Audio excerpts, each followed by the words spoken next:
Εσού ελάβνην ούκη γνωσκόμην γε. Γης βέλτιστος.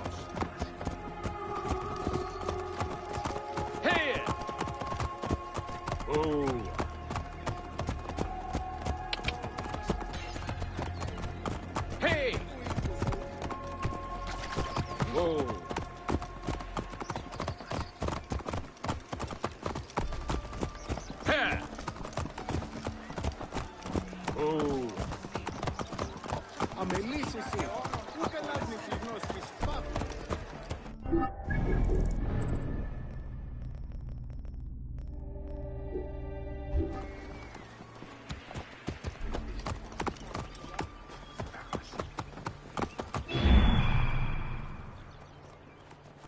Ο Διαμελίας, πού γαρελάβνει η γνώσκης, την άμαξα.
Άνετος πράξεις. Αλόγου ανθρώπου.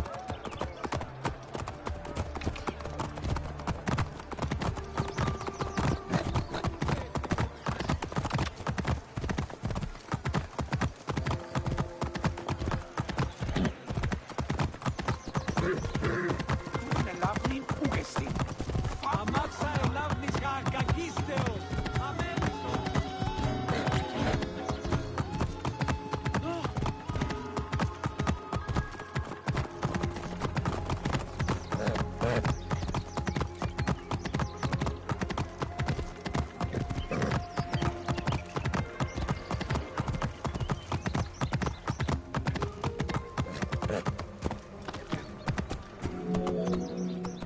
Although the palace offered protection, losing the port meant the end of help and supplies. Caesar knew he had to protect the fleet. While he and his troops succeeded in regaining control of the port, he knew it would be impossible to sustain. Caesar ordered the burning of the ships. With passage back to the palace closed off, he headed for the lighthouse of Alexandria.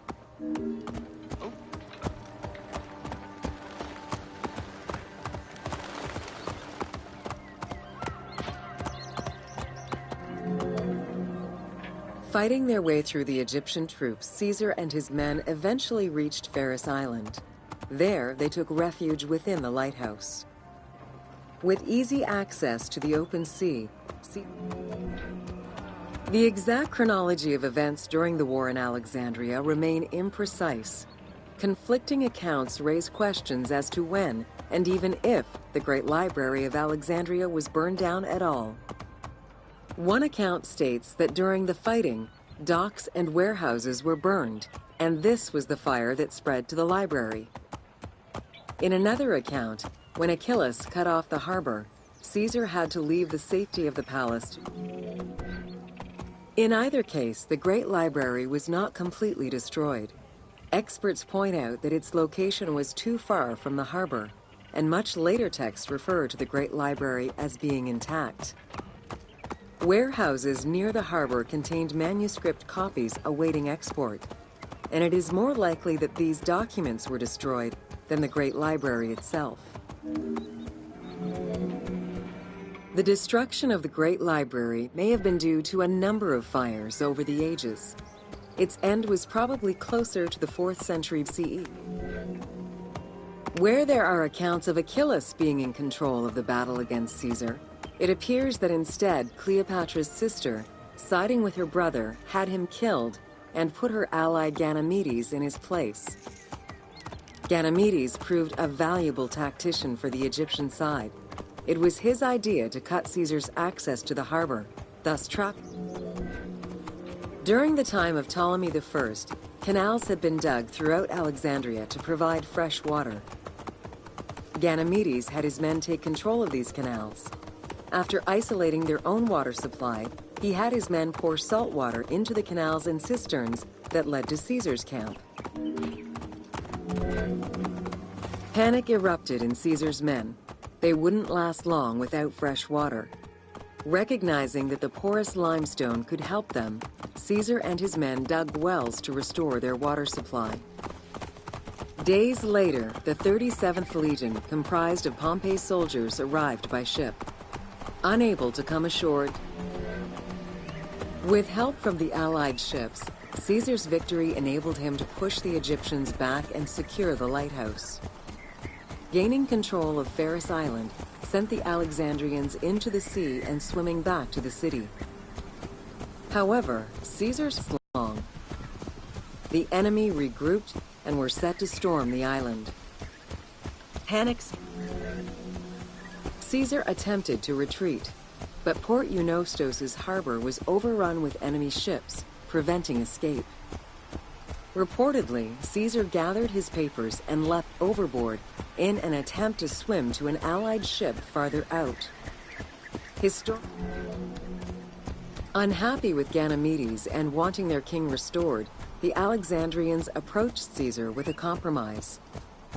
Caesar agreed to release Ptolemy XIII after entreating him to spare the kingdom and remain loyal to Rome. Once freed, however, the king defied the agreement and continued the war. By this time, a faithful ally of Caesar's, Mithridates, arrived in Egypt, clashing with Ptolemy's troops at Pelusium. Outnumbering the enemy, Mithridates secured the region between Pelusium and Alexandria. Ptolemy, warned of Caesar's ally marching on Alexandria, sent his troops to prevent passage over the river. Mithridates warned Caesar in time, and the two groups confronted the armies of Ptolemy in the Delta. In the Battle of the Nile, the Romans gained the upper hand, sending the Egyptians fleeing. In the tumult and panic, King Ptolemy XIII drowned in the Nile.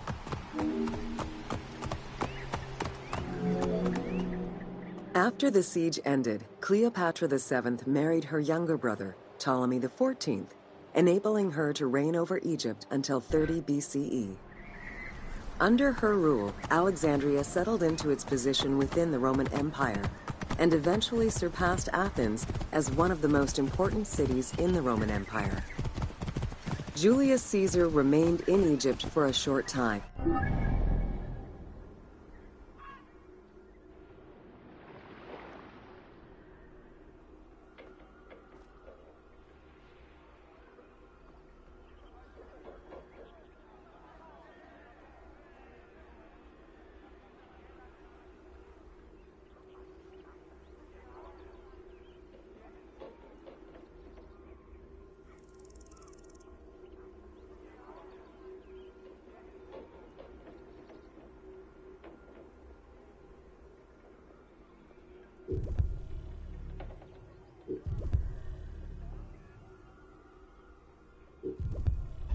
He and Cleopatra would later have a son named Caesarion.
Welcome to Cleopatra, Queen of Egypt.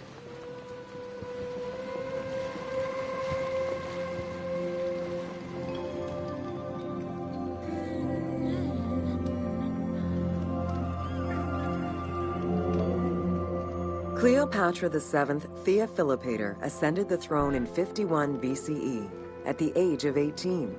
Though her early attempts to maintain power were often challenged, she eventually prevailed and became the sole ruler of Egypt. According to Pharaoh, to speak the Egyptian language, her intelligence, coupled with a good education and a great political mind, allowed. It is important to understand that Cleopatra's knowledge of Egyptian language and keen understanding of the culture allowed her to make powerful ideological reference that resonated with ancient Egyptians. By associating herself with the goddess Isis, the Divine Mother, great of magic, and repository of divine essence, Cleopatra firmly established herself as the protector of the two lands and legitimized her place on the throne.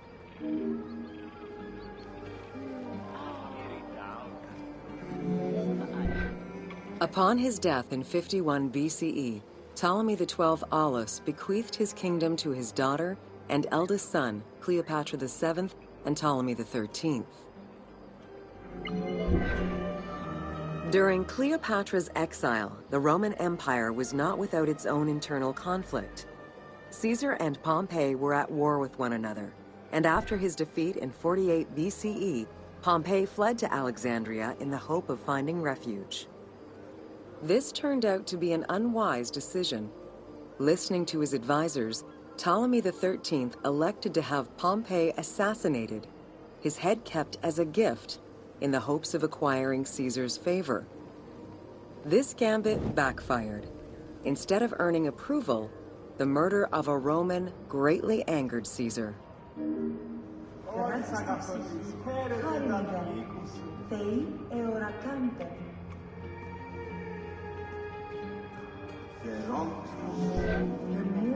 Cleopatra, aware of Caesar's anger against Ptolemy for the murder of Pompey, decided to take advantage of the situation. She returned to Egypt in secret, hoping to establish an alliance with one of the most powerful men of the time.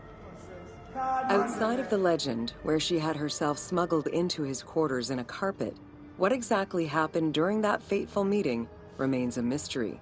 However, Caesar seemed to see a better ruler for Egypt in Cleopatra than in her young and too easily influenced brother. Ptolemy XIII was enraged by the turn of events, and his advisors were none too happy to see Cleopatra return. Urged on by General Achillas and Pothinos, the young pharaoh plotted against Caesar and Cleopatra, resulting in the siege of Alexandria in 47 BCE. It was in March 47 BCE that Caesar defeated Ptolemy XIII's forces. The young pharaoh drowned in the Nile after having fled the battlefield. With her opponents dead or powerless, Cleopatra married her other much younger brother, Ptolemy XIV, and finally claimed the throne of Egypt for good. The end of the Alexandrian War also cemented the romantic and political. In June of 47 BCE, Cleopatra gave birth to a son, whom she called Caesarion. Caesar did not accept the boy as his heir, choosing instead his nephew Octavian. Nonetheless, on his return to Rome, Caesar invited the queen and her brother husband to stay in the city. Her presence still drew much disapproval from the Senate. Always a strategist, Caesar left 4 legions in Egypt, and a man he trusted to direct Egyptian affairs, giving him control of the wheat supplies essential to Rome. Cleopatra and her entourage remained in Rome until March 44 BCE, when Caesar was murdered.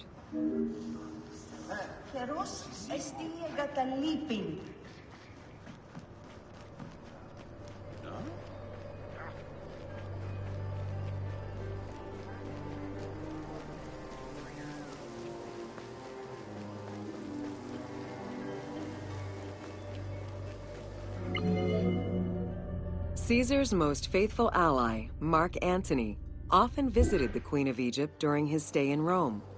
Unlike most, he recognized the legitimacy of Caesarion, the natural son of Caesar. Antony knew he would need the riches of Egypt in order to fight Octavian and claim the Roman Empire. Cleopatra, in return, saw a powerful ally. In the winter of 41 BCE, Despite his marriage to Octavia, Antony remained Cleopatra's lover, and she gave birth to their children. Cleopatra increased her kingdom's territory and started a political propaganda alongside her lover in Egypt and beyond. She hoped to create a Ptolemaic federal empire with Alexandria at its center. Antony eventually repudiated his Roman wife for the Egyptian queen, much to the dismay of the Roman elite. However, while Mark Antony focused on Egypt, Octavian carefully gained military and political ascendancy over him in Rome.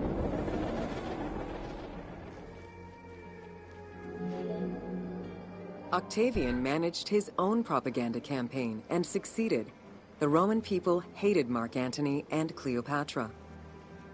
To avoid the censure still inherent in attacking a fellow Roman, Octavian simply declared war against Egypt. Rome's power. The following events remain difficult to confirm due to the many versions and legends around them. It is believed that after hearing a rumor about Cleopatra's suicide, Mark Antony committed suicide himself. He was brought to the queen as he slowly passed away. Knowing that Octavian would have her chained and paraded through Rome in defeat, Cleopatra planned her own suicide. She most likely killed herself with arsenic, though admittedly, the version where she uses an asp to deliver a fatal bite may be considered more dramatic. What happened to the body of Cleopatra is still a mystery.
Welcome to the Greek Pharaohs.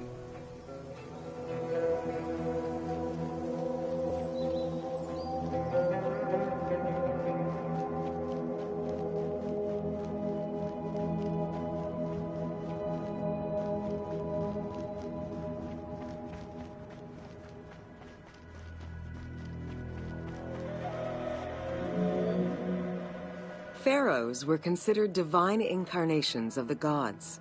As an avatar of the gods living on Earth, the pharaoh's role was to preserve fundamental values and universal harmony by removing chaos, Izfet, and ensure that justice, Mot, prevailed. The pharaoh, by divine ancestry and through multiple offerings, was the bond that unites the world of men to the world of... The Ptolemaic dynasty reigned over Egypt from 305 BCE to 30 BCE.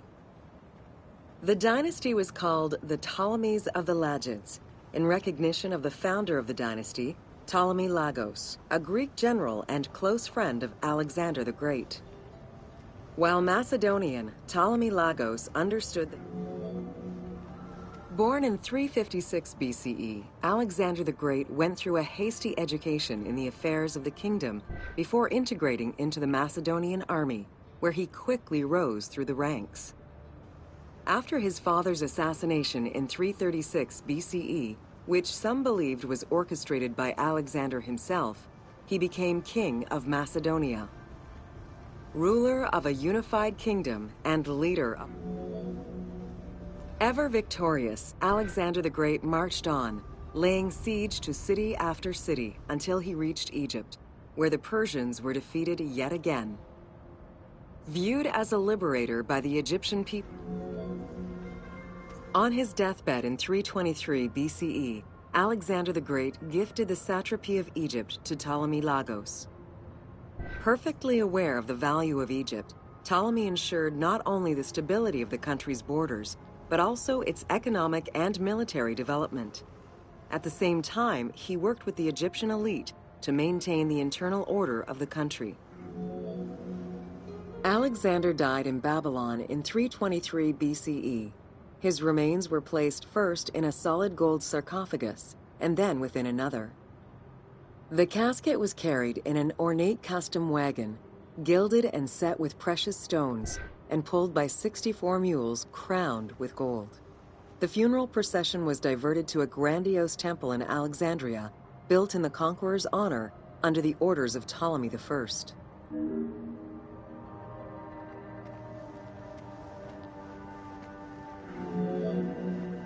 Julius Caesar visited Alexander's tomb at the capture of Alexandria, and the Roman Emperor Augustus reportedly placed flowers there. However, though many powerful leaders claim to have visited it, the tomb's location has gone missing from history.